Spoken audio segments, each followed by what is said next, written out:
Está começando mais um podcast aqui na Super TV da Super Telecom. E hoje aqui com a gente, comigo e com o Toninho, o Frei Douglas. Tudo bem, Frei? Tudo ótimo, graças a Deus. Frei Douglas Leandro. Leandro. É isso? Frei Douglas Leandro. E nós vamos conversar um pouquinho, um bate-papo aqui para conhecer o trabalho dele, conhecer ele, né? Por que resolveu ser frei e padre também, né? Sim, presbítero também, justamente. Como é que chegou aí? Qual que é a diferença, Frei, de frei e padre? Uai, vamos lá. Eu fui criado em paróquia de Capuchinhos, né? Minha família é de Mantena, eu nasci em Pancas, Vila Verde. Com o mês saí de lá, minha família veio para Valadares e aqui também fomos parar na paróquia de Capuchinhos, que é lá no bairro Santa Rita. Uhum. Nessa proximidade aí com os freis, fui me agradando um pouco mais do carisma, tentando entender qual que era a diferença, que eu também não sabia, que o comum para todo mundo, se tá de batina ou de hábito, é tudo padre, né? Até a gente entender qual é a diferença, demora um tempo. Mas entendendo a diferença, surgiu uma motivação vocacional. É uma questão de vocação, como eu acabei de falar. O padre também tem a sua vocação, o padre diocesano, secular, tem a sua vocação específica, e o frei, ele pertence a uma ordem fundada por São Francisco de Assis. E a perspectiva dele é que todos fossem irmãos, tivessem um cuidado mais próximo com a criação, com todas as criaturas, que todos se respeitassem, pudessem viver o que ele criou como fraternidade, que é o respeito e a acolhida mútua. Então o frei, a própria palavra já indica, significa irmão. Padre significa pai. Existia até um frei antigo, Guilherme de Ockham, que falava que a gente não quer ser pai de ninguém, quer ser só irmão de todos. Então acho que a motivação inicial da nossa vocação é ser irmão de todas as pessoas. E a diferença é que um frei, qualquer religioso, na verdade, ele faz votos, né? Votos religiosos. Então, um franciscano faz voto de não propriedade, obediência e castidade. Um padre não faz voto religioso. Então, aqui está uma das diferenças assim, de mais ênfase, né? Um frei tem que viver em fraternidade. Nunca pode morar um frei sozinho, por exemplo. Um padre pode morar sozinho. Mas você é padre e frei? Na nossa ordem, nós não costumamos chamar os freis de padres, por sermos essa categoria, essa vocação de irmão. Então lá, quando tem que diferenciar, fala um frei ordenado ou um frei presbítero. Na nossa ordenação, a gente coloca lá a ordenação presbiteral. O senhor então é franciscano? Sou franciscano. Deixa eu perguntar ao senhor. Fala-se muito, tem que viver uma vida franciscana. De doação. O que significa isso? É uma vida com aquilo que é necessário. Ser franciscano, ter uma vida franciscana. É uma vida com aquilo que é necessário, evitando consumismos. Francisco de Assis propôs ao povo de Assis naquela época uma vida onde pudesse ter um pouco mais de acolhimento, um pouco mais de respeito, para que a gente não valorizasse tanto os bens materiais, mas sim a pessoa do outro, aquilo que está no coração do outro. Então, levar uma vida franciscana nessa perspectiva do nosso fundador é viver com aquilo que é o necessário, e não aquilo que sobra, que resta, aquilo que trata as pessoas como se fossem objetos ou descartáveis. É valorizar a pessoa do outro e diminuir o consumismo. Na verdade, se quer ter consumismo, né? Então, acho que a palavra necessário resume isso.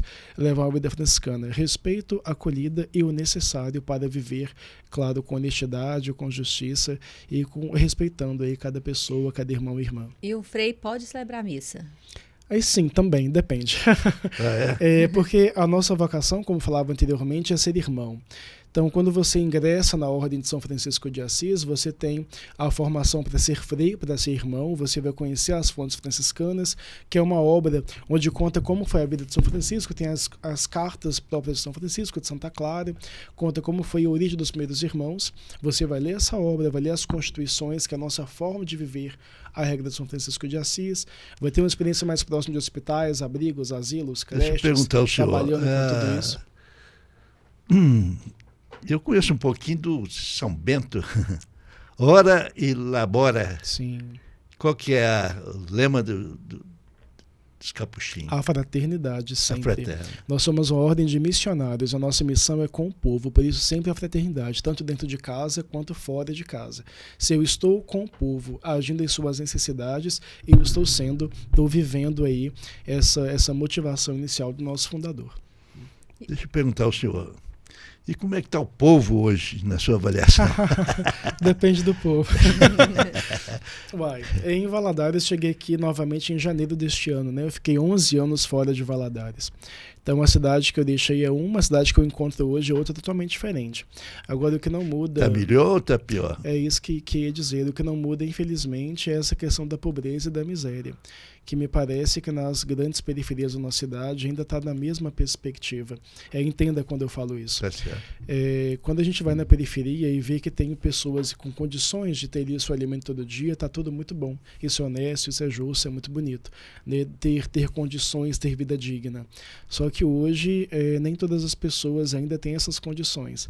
Então você vê ali uma criança, uma do lado da outra, uma com uma roupa de marca muito cara, que não é um problema, mas torna-se um problema quando ao lado dela a outra que não tem nem um chinelo para calçar. Tá certo. Percebe o que eu estou dizendo? Uhum. Então a gente vê essa realidade hoje na cidade é muito gritante. Assim, a desigualdade é muito forte. E é triste isso, porque a gente vem de um processo de transformação de sociedade há muitas décadas, é intenso, seja na igreja, seja com a própria consciência do povo, com o respeito mútuo, e parece que de uma hora para outra isso volta a ser escancarado, né?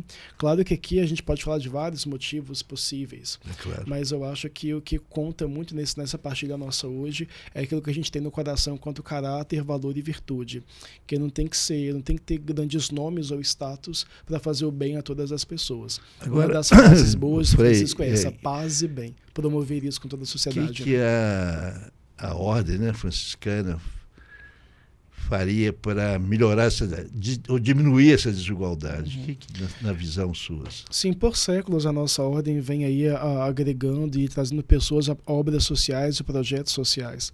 Em nossa cidade mesmo, aqui em Valadares, no bairro Santa Rita, funcionou por 30 anos as obras sociais lá no bairro, né? Lá formou centenas de pessoas, inclusive eu fiz informática lá quando existia informática naquela época.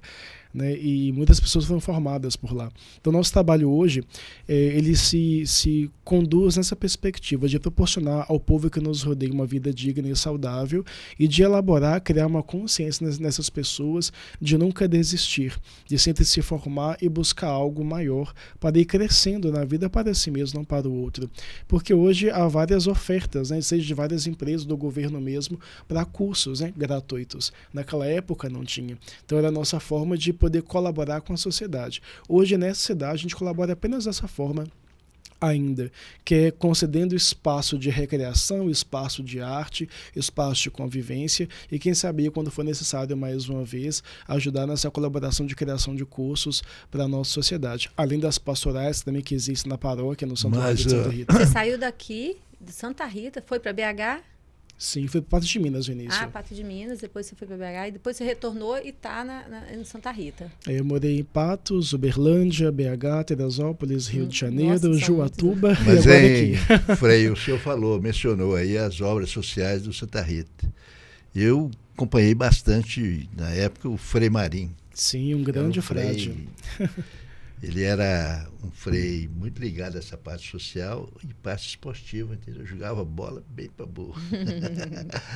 Mas, de repente, acabou lá as obras sociais, né? Não se fala mais. Tinha curso de bombeiro, curso de pedreiro, curso de... E era uma coisa importante, né? Grande também para aquela época, né? Grande. O que uma tem referência. hoje? Hoje nós voltamos recentemente com um projeto chamado Espaço Frater. Nele a gente tenta apresentar um novo jeito de ser igreja, inclusive, onde as pessoas podem vir trazer o que elas têm de melhor para agregar naquele grupo, e dali vai surgindo vários projetos menores. Então lá hoje começamos com um projeto de dança contemporânea, de dança de ritmos, queremos ampliar isso aí para crianças também, para adolescentes. Já começamos, na verdade, com cursos online de teologia pastoral, de filosofia de iniciação. Então estamos tentando recomeçar, mas numa outra perspectiva, porque a sociedade também mudou, né? A contemporaneidade hoje tem uma nova forma de pensar, de ser, de agir, que não corresponde também àquela resposta que nós demos em tempos passados. Problemas talvez sejam os mesmos, mas as respostas, elas devem ser novas, devem ser diferentes. Então estamos tentando aí dar respostas novas a essas problemáticas da sociedade. E você já chegou em Valadares fazendo a diferença, né? Já chegou trabalhando, movimentando e querendo retornar com tudo isso. E aí agora em outubro, diante dos seus projetos, em outubro você fez a primeira trilha franciscana no Pico da Ibituruna. Como é que foi isso? Sim, que também era um sonho muito grande de muito tempo atrás, viu? A perspectiva da trilha é que a nossa ordem no mundo inteiro faz na Semana de São Francisco de Assis, que é o dia 4 de outubro, é o dia dele, e ele é o patrono aí do meio ambiente, da ecologia, sempre faz um trabalho numa organização chamada JPIC, que é Justiça, Paz e Integridade da Criação. Então a gente sempre vai a algum local onde a natureza ou o povo, as criaturas, está sendo um pouco jogada de lado, mal cuidada, mal preservada, para tentar reanimar a população a valorizar esse dom da criação.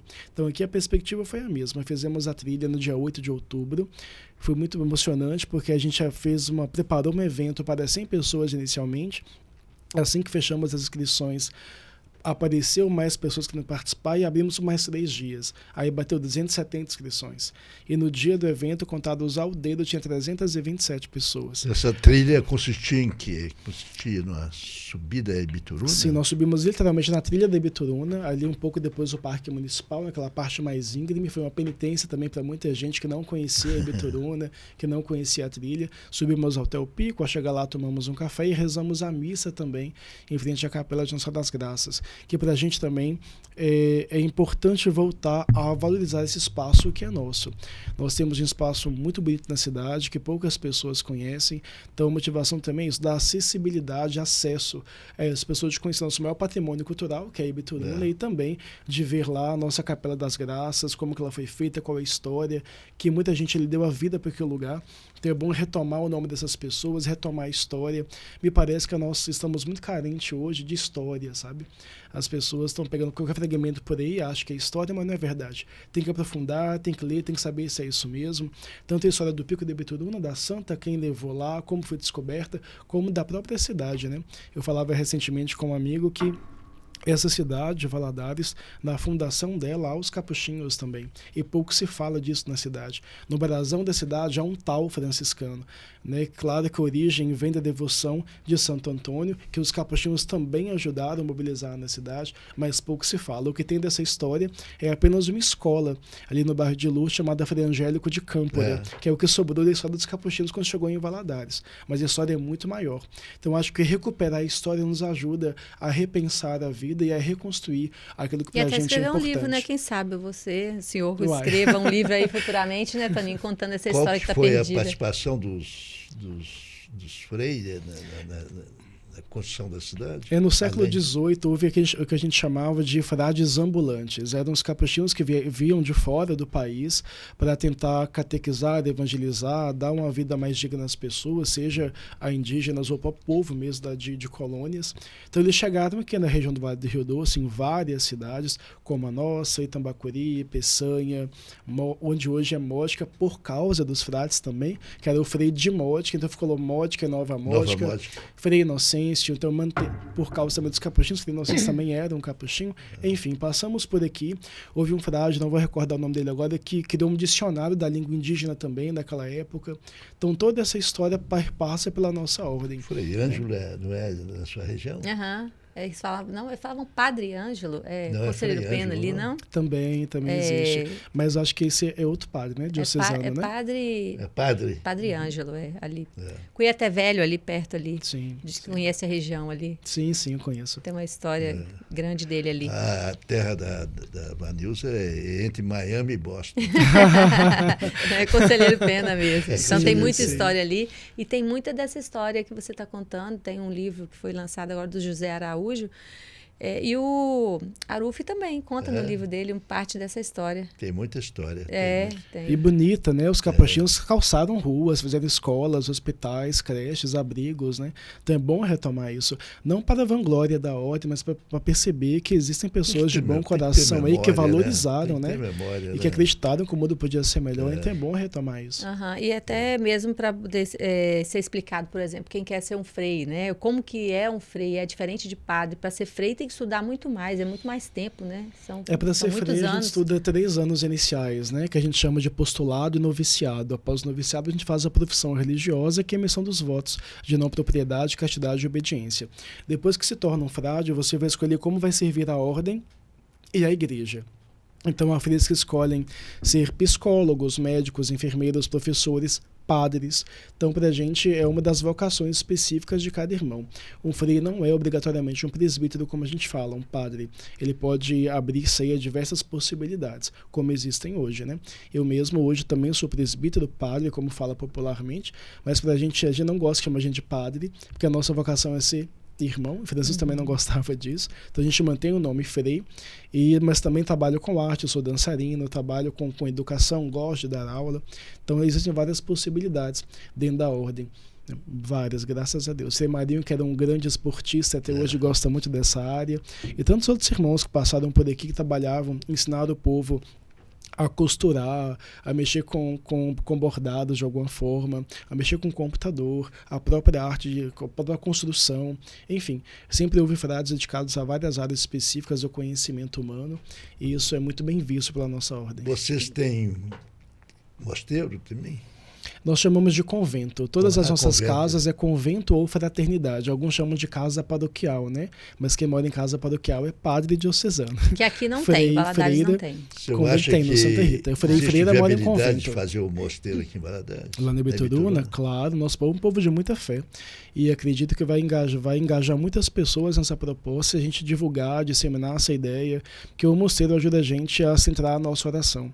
E o que a gente precisa hoje é de uma oração centrante, de uma oração que não seja aquela esperando que o milagre caia na nossa cabeça, mas que nos fortaleça a procurar, correr atrás, acreditar naquilo que a gente quer. Você veio para Valadares para ficar ou vai continuar, né, de tempos em tempos mudando? Na nossa ordem, a cada 3 anos nós mudamos de casa. Nós temos uma reunião chamada de capítulo provincial. Nesse capítulo provincial, a gente elege um novo governo para a província, que é uma das subdivisões da ordem religiosa, e ali é eleito um novo provincial com o seu conselho, e ele faz a mudança, então, a transferência dos frades todos de cada convento e fraternidade. Então, nesse último capítulo, que foi outubro do ano passado, a carta saiu em novembro e acabei vindo morar aqui com muita alegria. Voltou para casa. E aí você está com vários projetos, né, para a cidade, e tem um agora para ser realizado em novembro. Sim, com uma alegria, dando muito trabalho, por sinal, viu, gente? É o Santuário em Adoração. Ele aconteceu já uns anos atrás, 3 edições, e parou em 2005, né? 18 anos depois, estamos recuperando esse evento. Ele vai acontecer no dia 25 e 26 de novembro. Vão ser 24 horas de adoração, sem parar. Vai ter palestras, shows, pregações.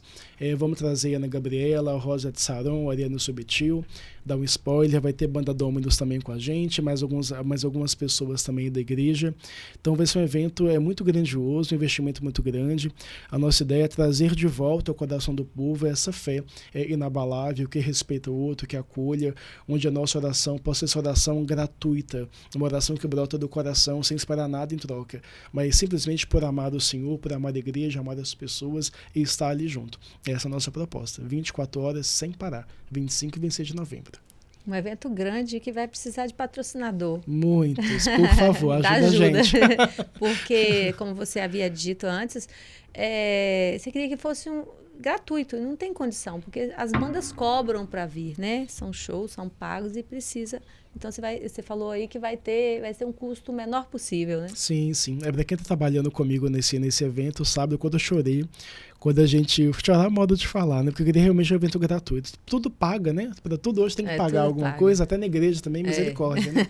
Então a gente queria fazer um evento gratuito o mais barato possível. Vai ser em qual espaço? Na área de festa do Santuário de Santa Rita. É grande assim? É grande. Lá cabem 5.000 pessoas, mais ou menos, só que nós nunca colocamos isso total. Nós colocamos sempre 3.000 pessoas, que é uma quantidade de segurança, aquilo também que os bombeiros nos orientam a fazer, né? Então nunca passa dessa quantidade, não. Tanto que o evento é para 3.000 pessoas, não mais que isso. Isso, para 3.000 pessoas apenas. Então e as bandas cachês são altas, pagar passagem, então vai ter que acabar cobrando o ingresso, né? Então a gente está colocando o ingresso para as 24 horas hoje, solidário de R$60. Mas para quem não quiser participar do sábado à noite, por exemplo, que é bandas um pouco mais voltado à juventude, talvez, mas todo mundo pode participar. Quem quiser um evento mais calmo, mais silencioso, é a partir de domingo à meia-noite. Então, de meia-noite ao meio-dia de domingo vai ter um evento mais silencioso. Então, com músicas mais contemplativas, adoração mais silenciosa, pregações, palestras, textos da misericórdia.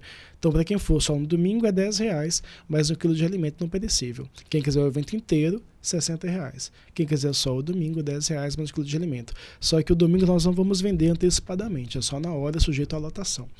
né? Então, antecipadamente, só o evento inteiro. E quem quiser só no domingo pode comparecer à portaria, caso haja espaço para colocar pessoas, que não pode passar de 3.000 pessoas, como já falamos. Aí vamos cobrar só R$10, mais 1 quilo de alimento não perecível, domingo a partir de meia-noite.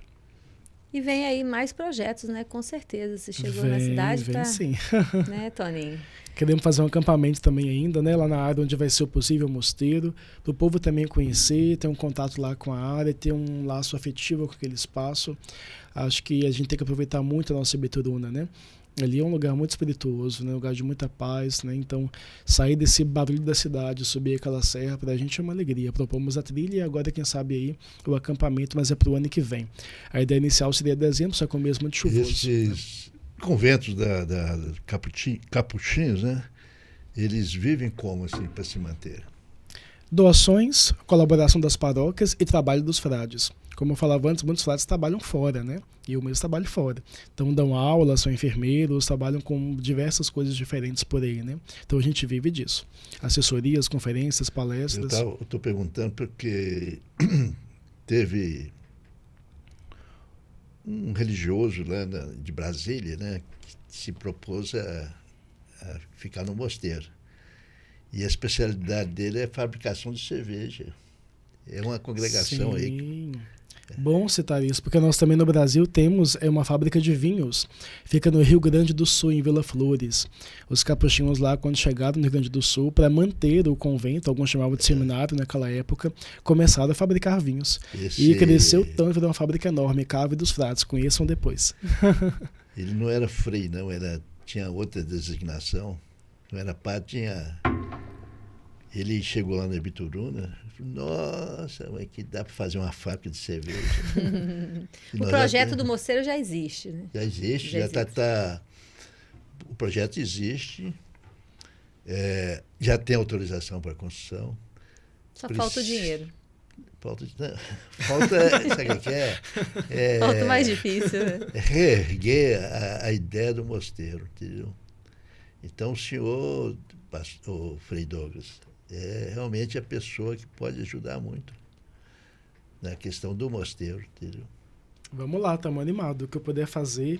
Dinheiro já não tem, não. Mas a gente pode motivar o pessoal. Tem essa motivação, essa palavra de né, vamos para frente, claro, vamos fazer. Gerar uma evangelização esses eventos no espaço. Que você fala que não são gratuitos, que queria que fosse, talvez esses eventos é que ajudaria a começar a ter um dinheiro para que começasse. Porque toda obra é assim, começa e depois vai, né? Precisa começar, que é o mais difícil.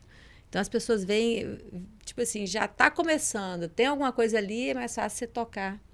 E tá até falando, o dinheiro é para isso, precisamos construir, precisamos terminar. E as pessoas vendo, acreditam, né? A construção é uma coisa de Deus. Com certeza. Não, é verdade. Você coloca o primeiro tijolo, você pensa, não, como é que eu vou fazer? E de repente a casa está pronta. Sim. É um negócio incrível. Por isso que a pedra é fundamental na Igreja Católica, né? Para fazer uma comunidade. Primeiro é colocar a pedra fundamental. Já foi feito a pedra fundamental. Depois segue tudo. Por isso tem uma frase também que fala, põe o pé que Deus põe o chão. Também. Né? Tem uma frase assim, põe o pé que Deus põe o chão. Mas lá vai sair com fé. Eu acho que o que falta de fato é que o povo saiba dessa ideia, que o povo conheça o espaço, que a gente faça a romaria ali, texto, caminhada penitencial, nosso acampamento aí o ano que vem, no mês de março, para gerar uma mobilização ali, e o povo vai se ajudando. E claro, quando a gente fala de um mosteiro, qual carisma vai estar ali, qual vai ser a capela que vai estar ali, qual vai ser a nossa devoção, né? Como vamos caminhar com tudo isso, que algo deve ser pensado também, né? Daqui para frente. É isso aí, Toninho. Mais alguma dúvida? Quer deixar mais alguma palavra aí? Nosso tempo já está acabando. Passa rápido, né? O Toninho disse do nome Capuchinho, do porquê desse nome, né? Eu acho que vale a pena de fazer um resumo rápido aqui. Quando o São Francisco fundou a Ordem Franciscana, ele fundou uma ordem de irmãos, como eu já falei, mas assim que ele morreu já começou a ter algumas desavenças, entendeu? Desavença em relação a seguir a regra de São Francisco.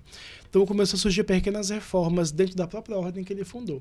Então hoje, depois de muito tempo, Das mais de 20 reformas existentes, ficaram 3 principais, que são os frades menores, ou FM, frades menores conventuais e frades menores capuchinhos. O nosso nome é capuchinho por causa do capuz do hábito, e porque as crianças, quando nos via na Itália, era um capuz bem pontudo assim, nos apelidou de cappuccini, né? Ou cappuccino, por isso do café cappuccino também, vamos falar sobre isso.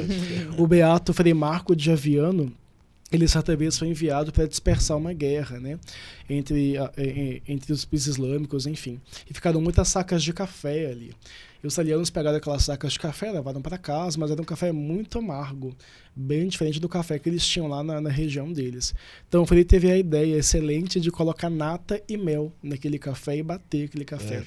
A cor final do café ficou a cor do nosso hábito, e o povo, em homenagem ao Frei, deu o nome do café de cappuccino. Também a origem nossa, né? E cappuccino, em italiano, o cappuccino, né? Então por isso do nome cappuccino. Foi um apelido no início pelas crianças, depois acabou sendo o nome da nossa reforma, da nossa ordem, que é do século XVI, a nossa reforma. Eu fiquei hospedado, nós participamos de um torneio de pickleball na Itália recentemente, e ficamos hospedados num convento franciscano. E interessante o seguinte, todo mundo chama-se Francesca, Francesco. A quantidade de Francesca e Francisco é impressionante. Mas muito bom. Tá de parabéns, Frei. Obrigado pelo convite. Acompanhe nessa obra. Tenho certeza que isso aí vai dar tudo bem. Amém, se Deus quiser. Contamos com vocês também, dia 25 e 26, no Santuário em Adoração. Vai ser um evento incrível, com certeza, com a sua participação, com o seu amor. A proposta, claro, é convite de vida na paz e no bem, que é a frase que a gente tanto usa, né? Nosso mundo hoje, com tanta guerra, com tanto ódio, precisa de mais amor, de muita paz. E essa paz começa aqui dentro. Se nosso coração vai bem, quem sabe a cidade pode também melhorar com tudo isso, né? Vamos mudar o nosso interior, depois quem sabe a gente muda também o nosso redor, para tirar esse ódio, essa violência, essa ganância, e voltarmos a ver a fraternidade tão sonhada por São Francisco de Assis. Obrigado mais uma vez pelo convite, de verdade, gratidão. Obrigada a você, Toninho, por estar aqui hoje a gente conversando sobre isso, né, e esclarecendo um pouco mais o que é a diferença aí de Frei, o que é a diferença de padre, do seu trabalho aqui em Valadares. Você, né, chegou esse ano aqui, já está fazendo a diferença. Então, quando você precisar aqui da gente, da Super ITV, né, Toninho, para poder divulgar alguma coisa, algum trabalho, a gente está de portas abertas. Amém, muito obrigado. Tá, obrigada pelo convite. Paz e bem. E a gente vai ficando por aqui com mais um podcast aqui da Super ITV, da Super Telecom. Até a próxima semana.